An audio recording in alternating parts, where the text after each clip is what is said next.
So this is a real treat for me. It's usually Amy and I on Greta's panel and her firing questions at us. Greta being someone who's really good at having women on her show, by the way. Yay. Yeah, that's because they're smart. Yeah, that's right. Smart. That's because it works. It's self-serving. So we're going to do something a little bit different than the other panels in that I really want audience questions and audience interaction. I'm going to break the ice with 2 questions, but then I want you guys to join in. So get your questions ready. Otherwise, I'll just consume the space with my own questions. So Greta, headline from last night. That Secretary Clinton probably is going to push others out of the race. Including, I think that what? Meaning Joe? I think she'll keep Biden out, yes. You do? Mm-hmm. Amy? I agree with that, and I would say the biggest headline I took away is that Hillary Clinton's path to the nomination, she is still her greatest threat to winning the nomination. She does not have another serious primary opponent besides Hillary Clinton. Besides Hillary Clinton. Yeah. So you are both of the mind that Joe Biden, as of this morning, is not going to get in. Okay, but it's a wild guess. I mean, I have no idea. I mean, you're asking me to like totally guess. Well, because speaking of that, as someone who's made massive wrong predictions this cycle and previous cycles, I can throw this at you guys. Give me one wrong prediction you've made this cycle, Greta. Well, you know, I was so burned in 2007-8 because I didn't know that this then Senator Barack Obama would ever win the nomination from Secretary Clinton. I mean, from then Senator Clinton. That I was so wrong on that I've been gun-shy predicting. I'm still trying to recover from that mistake. Yeah, I made the same mistake. Did you make that mistake? In the early part, yes, I did, absolutely. I was right with you. It's hard to say which was your mistake as opposed to how many mistakes have you made since this started. Probably dubbing Scott Walker the front runner, big mistake there. He was for like 5 seconds. Well, then you were right. You were right for 5 seconds. I was right for 5 seconds until he was no. I mean, it would help if he was still like a candidate. Yeah. That would be correct. Other than that, it's been flawless. Flawless. So when I'm on the special report panel, we have this thing called Candidate Casino. I hate being on Friday nights because you have to put your chips on the candidates. And I think it took me the longest time to put any chips on Donald Trump. Yeah. Full confession here. Yeah. Questions. Stand up. There's mics around. Oh, yay. We have a question. Hi. Hi, Christy Hefner. I want to switch gears away from the presidential for a moment to the issue of the House and the successor to John Boehner. What interests me that doesn't seem to be being talked about as much as the horse race is what kind of conversations you guys think are going on between Paul Ryan and members of the Freedom Caucus vis-a-vis what he might try and use the potential of his bringing the Republicans together as much as that's possible to extract support for actual legislative initiatives that he could then champion and deliver on. Greta. I'm from Wisconsin, so I always think I'm a little more of an expert on someone from Janesville, Wisconsin, like Congressman Ryan, but here we go, guessing again. I'd be surprised if Paul Ryan did jump into the race. He's a very practical guy, and this is the world's worst job that anyone could possibly have. It's like herding cats. In fact, Speaker Boehner once told me that he felt like he had a wheelbarrow of 237 frogs in it, and he had to get across the floor without the frogs jumping out. So I think it's a terrible job. I think he's being heavily courted. He's a real policy wonk guy, which everybody says, and so I think that he really enjoys being chairman of Ways and Means. And you know, I would be surprised, but if he got in, I think that they're just courting him. My wild guess is that Boehner's going to be there until January of 2017, because I don't think they're going to find anybody that crazy. Well, I was going to ask you that, Amy. That was some of the inside word yesterday was that Boehner's going to be there till 2017. What's your playbook on this? It is kind of a wonderful place for him to be, right? To say, oh, really? You don't like me? Well, good luck. Yeah. This has been, it's so easy to think of that. Christy, I think there is a real debate about what he can possibly do to mollify that Freedom Caucus, right? Which is they have a list of demands, and he can't possibly agree with them, or else he wouldn't be able to get anything else done. I think the other fundamental problem for the Republicans is that there is not unity on what that policy would be moving forward. Where Republicans, I think, have suffered in the last few years, and this is, I think, true for out parties, parties that don't control the White House, but it's even a little bit more than that with Republicans, but they've been so defined by who they aren't, which is we're not Barack Obama, we hate everything Barack Obama has done, but they've not been unified on what they are. And so if it talks about repealing Obamacare, great, we're all on board. But on immigration reform, which is an issue that divides the caucus, they don't have a path forward. On entitlement reform, there's not a path forward. Go through a whole list of issues. There is a big, serious divide within the conference about who they are and what they want to accomplish. So even if Paul Ryan said, we want to do X number of things, there's not even a consensus within the conference to do that. My take would be on all of this, I have two ways of thinking about this. One is, why not John Boehner either just go out in a blaze of glory and say, you guys, you don't like me, you don't want to get it, I'm not going to leave this place a total disaster area, and I'm going to work with Nancy Pelosi and we're going to pass stuff. And I don't care that this part of the conference hates me.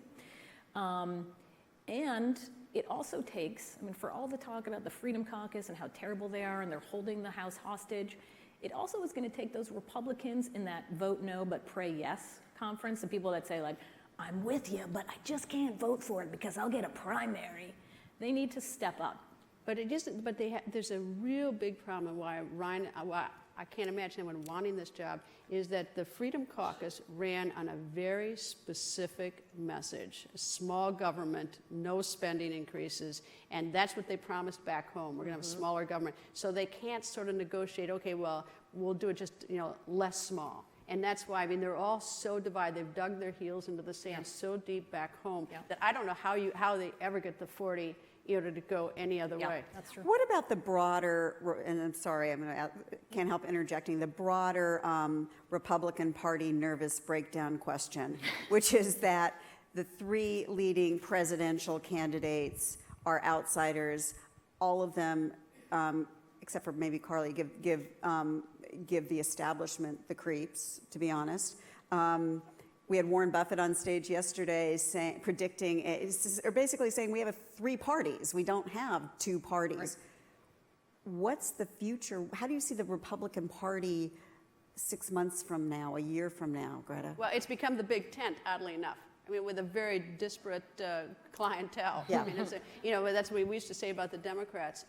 Look, this is very early on in the primary, so a lot is going to shake out. So I don't know what, but the people back home in these states, they've had it. They look around and things aren't going to be better for the next generation. And so who do they blame? They blame the ones that are in charge. So it's quite understandable that the outsiders would do remarkably better than the so-called insiders. What's more troubling is that some of the people being tagged as insiders are people like Governor Kasich of Ohio, and no one's really looking at what he has done in Ohio, or Governor Bush in Florida, or Governor Christie, is that they're just automatically blamed with all of Washington. And so it's a little bit unfair because they are technically outsiders, and actually they provide a terrific record, whether it's a good record or bad record, for people to examine to see whether or not they can do the job on a larger level in the country. I think Greta's right on, which is, it's not that surprising to me to see that the outsiders are getting all this energy and excitement. It's been happening for quite some time now within the Republican Party, this Tea Party energy that's upended the establishment. What's more surprising is the vacuum on the establishment side. That the idea that we're going to end up with a non-establishment candidate isn't all that surprising. It's that there's nobody who's filling that void. It was supposed to be Jeb Bush. And instead of being an 800-pound gorilla, it's more like he's a 120-pound gorilla, right? Yeah. He hasn't scared anybody, and he hasn't lived up to his reputation. And whether it's Marco Rubio or John Kasich or Chris Christie, nobody else is filling in that void where the establishment gets in. You know what I don't understand, though, is that, typically money has been what has been so influential in these races. And Jeb Bush still has a lot of money. Yep. He has a lot. And I'm wondering if as we roll around to January and February when the caucuses and primaries start, if the money influence will sort of change the dynamic. Or if we've gotten to the point where you don't have to spend $500,000 on a local ad in Des Moines, and instead you tweet something out to 5 million followers and it doesn't cost you a dime. Yep. And I think that we're coming to a new time where I think money has less influence because you can still get your message out so effectively if you're clever. with Especially, social or if media. you're Donald Trump. Free. Well, he's Yeah. that. You got to give him clever. That's a good point for him. Or if money still does matter, because if money still is as influential, I think that we may see Bush move a little bit more. Questions? That's a very good point. So, right here. So I think we keep touching at one point from different angles, whether it's the Boehner point, or some of us were saying last night whether it was the Republican or the Democratic primary. What we were all struck by was kind of the lack of substance and experience. So whether it's the outsider factor or whatever the case may be, what I'm wondering is there anything that can be done to change that? Lack of Identify substance, yourself. Oh, sorry, Maggie, Global Philanthropy Group. lack of substance on what you're hearing or with the candidates themselves. Kind of both, but I think more so on the candidate side. More this who would want the job, Well, whether it's president or speaker, and thus the dialogue becomes so unfulfilling. Well, the media should be a little bit more interested in the substance and less interested in the numbers, which are quite fluid. We talk a lot about the poll numbers. If we demanded more substantive answers out of these candidates, I think we'd get it. For some of them. And I think we've also Or seen... they look bad, or they look bad, or they look bad.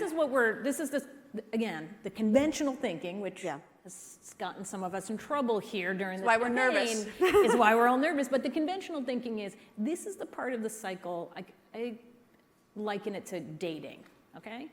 When you're first starting to date, you're not thinking about, I wonder how well a provider this person will be, or I'm thinking about what my 401k will look like, okay? You're like, is this person attractive? Are they fun? Are they interesting? Are they fun, right? And as you move along and you get more serious, you start to think things like, he's still living in his parents' basement. Is he ever gonna get a job, right? Like that becomes more important to you. The substance is there, right? And Jeb Bush has the substance. Marco Rubio has the substance. Hillary Clinton has a substance. They have a lot of substance. There's a lot of substance there. But right now, that's not what voters are pining for, and it's certainly not what the media is spending a lot of time on. But as you start to get more serious, it matters. And I think we've started to see, these guys are asking specific questions of the candidates, and you can see for yourself who can answer it and who can't. When the answer to, and I think it's very much true for both Trump and Ben Carson, when asked about specifics and substance, they're not very good. When you ask about specific and substance to some of the other candidates, they may drone on for 5.5 hours.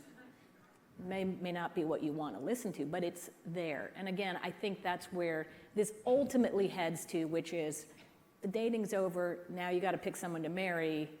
Is this a marrying Question. worthy person? Mike, please, quick. Hi, Lisa Stone, blog Hershey Knows Media.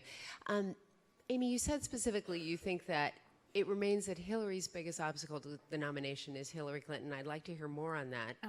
And then secondly, Warren Buffett said yesterday that the Democrats have the very big imperative of operationalizing the base that got the Democrats into office for the past 8 years. It did not escape me that not only were the candidates blindingly white last night, but CNN put its whitest commentators on the dais, relegating the African American questioner to the back of the room. Thoughts?